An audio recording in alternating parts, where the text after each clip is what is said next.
మన పరిస్థితి ఏంటి? ప్రభువు తిరిగి లేచాడు, సజీవుడిగా ఉన్నాడు, నీతోనే ఉన్నాడు. నువ్వు నమ్మగలవా? నమ్ముతున్నావా? ఇన్ని సంవత్సరాలుగా నమ్ముతున్నావా? సజీవుడైన ఈ దేవుడు నాతో ఉన్నాడు. ప్రభు చెప్పాడు, ఇదిగో మరణించి తిని కానీ యుగయుగములు సజీవుడనై ఉన్నాను. ప్రకటన 1:17 చెప్పాడు. సజీవుడైన దేవుడు, తిరిగి మరణమును జయించి తిరిగి లేచి సజీవుడైన వాడు నాతో ఉన్నాడు, మరియకు వెనుకనున్నాడు.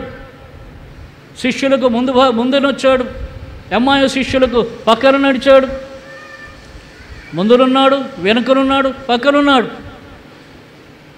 అన్ని వైపులా ఉన్నాడు ఆయన, అన్ని పరిస్థితుల్లో ఉన్నాడు. నాదేదో పోగొట్టుకున్నాను, నాకు ఇక దొరకదు, నాకు ఆ ధన్యత ఇక లేదు, ఆశీర్వాదం లేదు, నేను పోగొట్టుకున్నది నాకు ఇక దొరకదు, ప్రభు నాతో కూడా లేడు. అది ఆ ఉద్దేశం.